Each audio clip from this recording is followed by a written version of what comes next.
Hi friends welcome to village Vihari channel ముందుగా video start చేసే ముందు మన వీడియోకి టార్గెట్ వచ్చేసి 10000 లైక్స్ ఖచ్చితంగా ప్రతి ఒక్కరు కూడా లైక్ కొట్టండి అలాగే వీడియో నచ్చకపోతే లాస్ట్ లో దాని ఆ లైక్ ని తీసేయండి అబ్బా ఓకేనా ఇంకా వీడియోలో టాపిక్ వచ్చేసి ఈ వీడియో మనం మహారాష్ట్రలోని ఎల్లోరా కేవ్స్ దగ్గర తీసాం ఎల్లోరా కేవ్స్ దాదాపు 34 ఉన్నాయి ఎల్లోరా కేవ్స్ గురించి మీరు వినే ఉంటారు మన భారతదేశంలో అలాగే ప్రపంచం మొత్తంలో బాగా గుర్తింపు చెందిన కేవ్స్ లో ఇది కూడా ఒకటి అన్నమాట టోటల్ వచ్చేసి 34 ఉంటాయి అన్నమాట ఆ 34 లో ఇప్పుడు మనం మాట్లాడుకోబోయేది కైలాస్ టెంపుల్ ఈ కైలాస్ టెంపుల్ గురించి మాట్లాడుకుంటే ఎవరు ఎప్పుడు ఎందుకు కట్టించారో ఎవ్వరికీ తెలియదు అలాగే ఎంతో మంది మేధావులు సైంటిస్టులు ఏం చెప్తున్నారంటే ఈ టెంపుల్ ని ఏలియన్స్ కట్టారని చెప్తున్నారు అలాగే ఈ టెంపుల్ కింద హై డెవలప్డ్ సివిలైజేషన్ తో ఒక సిటీనే అండర్ గ్రౌండ్ సిటీనే ఉందని చెప్తున్నారన్నమాట అలాగే ఈ కైలాస్ టెంపుల్ కి సంబంధించి చాలా విషయాలు అయితే మనం తెలుసుకుందాము ఇంకా వీడియో స్టార్ట్ చేద్దామా let's start our video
Kailash temple వచ్చేసి ఎల్లోరా కేవ్స్ లో 34 కేవ్స్ ఉన్నాయి కదా వాటిలో 16th అన్నమాట అలాగే దీన్ని చాలా మంది కూడా ఏమంటారంటే ఏలియన్స్ కట్టారని చెప్తారు అలాగే మనుషులు కట్టారని చెప్తారు కానీ మొత్తానికి ఎవరేం కట్టినా కూడా ఆ కట్టడం అనేది కట్టింది కాదు ఎందుకు కట్టింది కాదంటే దానికి ఎటువంటి రాళ్ళు కానీ సిమెంట్ కానీ ఎక్కడి నుంచో తెచ్చి ఇక్కడ కట్టలేదన్నమాట ఇది ఒక పెద్ద కొండలో చాలా అడ్వాన్స్ టెక్నాలజీతో ఈ గుడిని అయితే నిర్మాణం చేశారు ఇంకొక విషయం ఏంటంటే ఈ గుడి ఆ కొండలోనే చెక్కారు కదా అక్కడ వాళ్ళ పేర్లు కానీ లేదంటే వాళ్ళ ఊర్లు కానీ ఎటువంటివి కూడా ఇక్కడ మెన్షన్ చేయలేదన్నమాట అలాగే చాలామంది కూడా ఏం చెప్తారంటే ఏలియన్సే పైనుంచి వచ్చి దీన్ని చాలా స్పీడ్గా కట్టేసి వెళ్ళిపోయారని చెప్తారు దానికి సంబంధించి ఆధారాలు కూడా లేవు ఒకే కొండరాయిలో ఇంత పెద్ద గుడిని చెక్కారు కదా దీన్ని ఏమంటారంటే మోనోలిథిక్ టెంపుల్ అంటారు అంటే ఎటువంటివి కూడా వాడకుండా ఆ కొండలోనే నిర్మాణం జరిగింది కాబట్టి ఒక్కటే రాయితో నిర్మాణం జరిగింది కాబట్టి దాన్ని మోనోలిథిక్ టెంపుల్ అంటారనమాట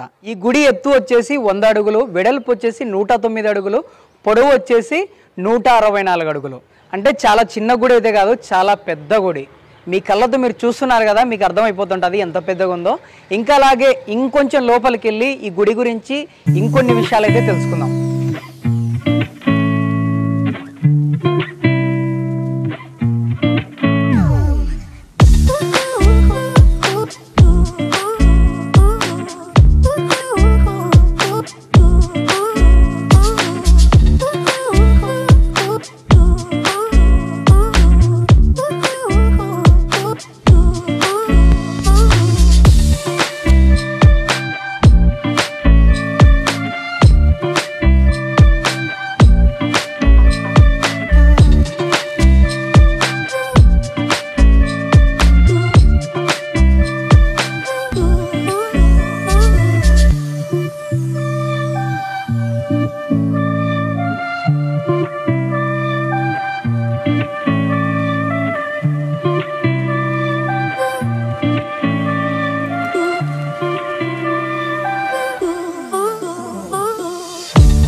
కైలాస్ టెంపుల్ వచ్చేసి 4 లక్షల టన్నుల రాయి అన్నమాట కొండరాయి ఆ రాయిని మెల్లమెల్లగా తవ్వుకుంటూ దాన్ని ఈ గుడిగా మలిచారని చెప్పి కొంతమంది సైంటిస్టులు అయితే అదే మన ఆర్కియాలజికల్ డిపార్ట్మెంట్ వాళ్ళు అయితే రీసెర్చ్ లో చెప్పారన్నమాట.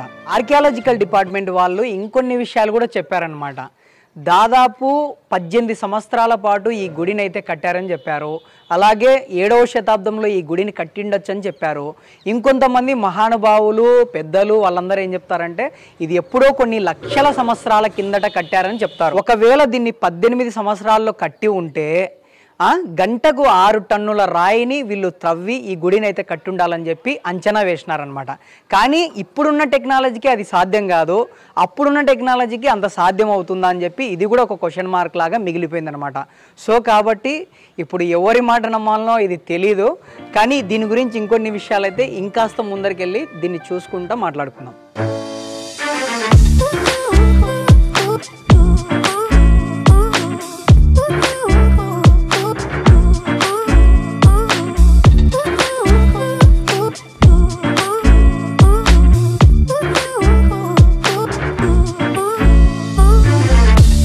మోనోలిథిక్ టెంపుల్ అని చెప్పాం కదా, ప్రపంచంలో ఇది ఒక్కటే ఉందన్నమాట.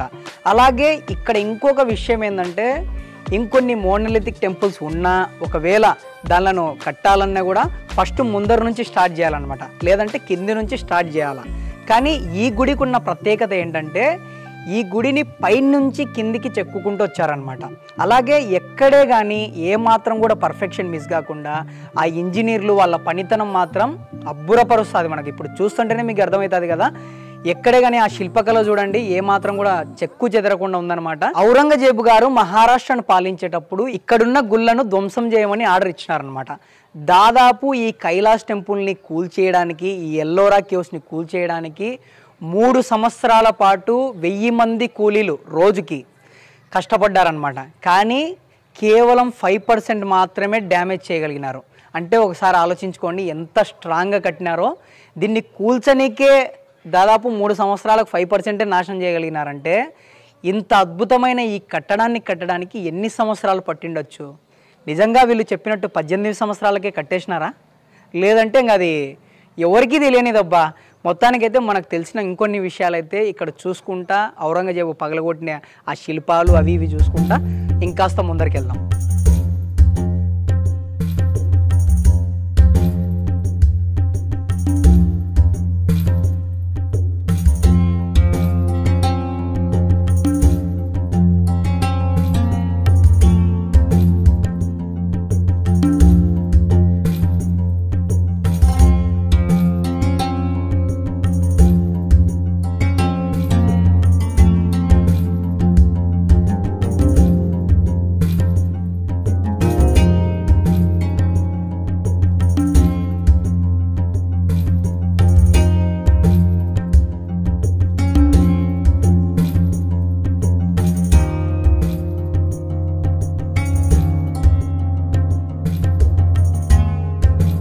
ఈ గుడి ఎంత పర్ఫెక్షన్గా ఎంత చూడముచ్చటగా కట్టారో మీకు ఇక్కడున్న ఏనుగులు చూస్తుంటేనే అర్థమవుతుంటుంది.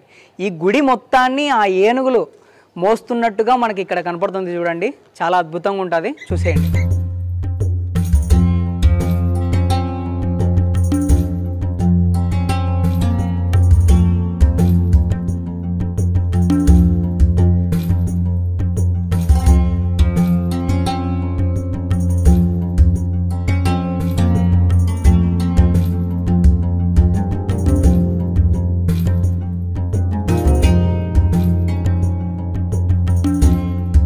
ఫ్రెండ్స్, ఏలియన్సే కట్టారని చెప్పి కొంతమంది అంటున్నారు కదా, వాళ్ళు ఏ ఆధారాలతో ఇలా చెప్తున్నారంటే ఫస్ట్ దీన్ని ఎవరు కట్టారో ఎవరికీ తెలియదు, అదొకటి.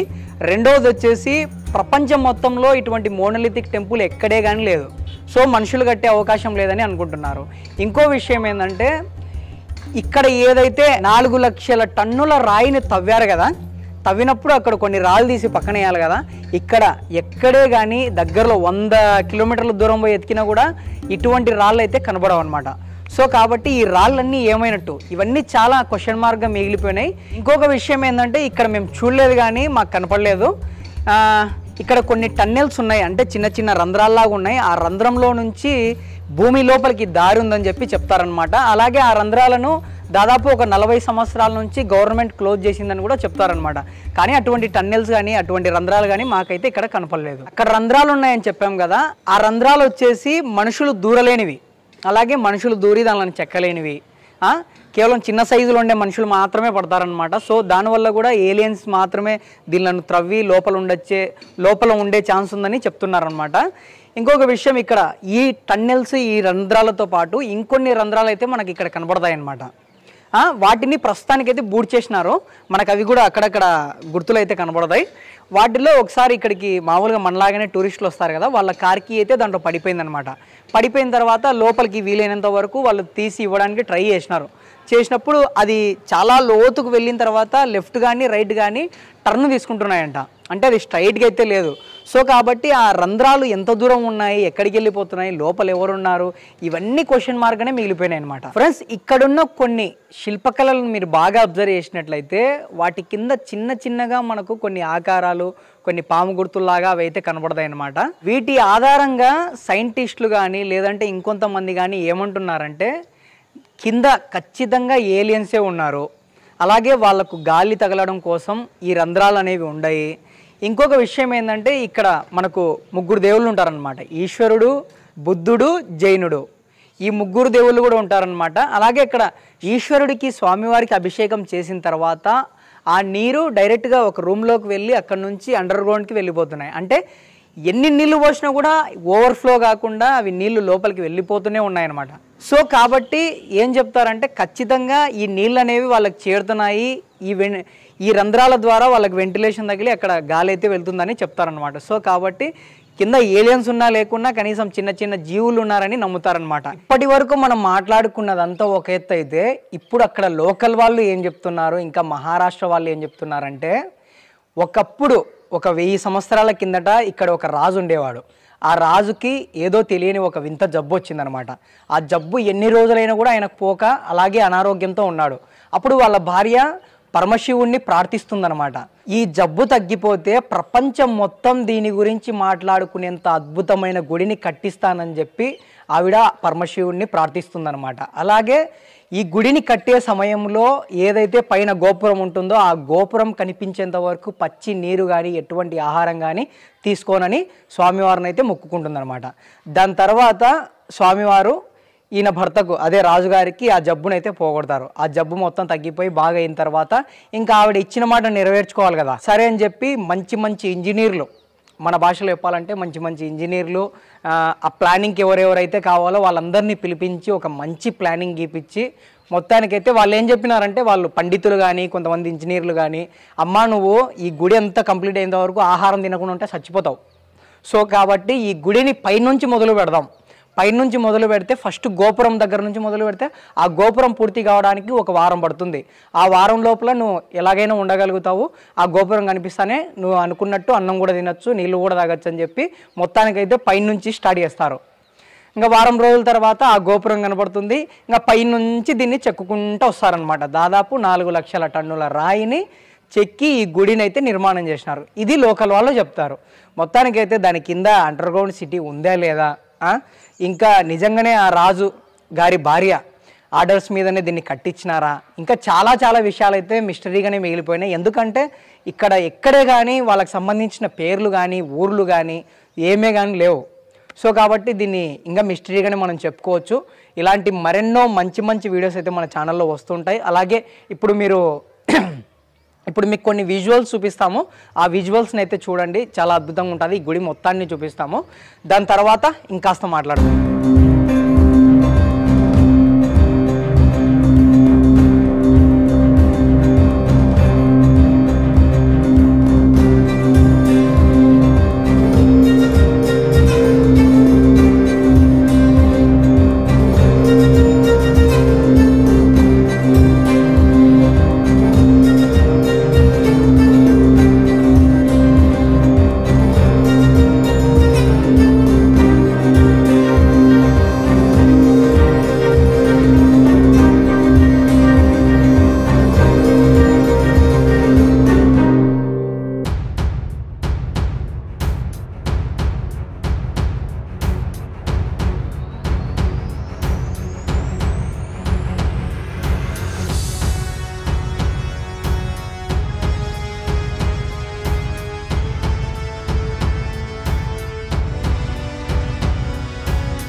మన తెలుగు వీడియోస్ చూడాల్సిందే, లేదంటే హిందీ వీడియోస్ చూడాలా.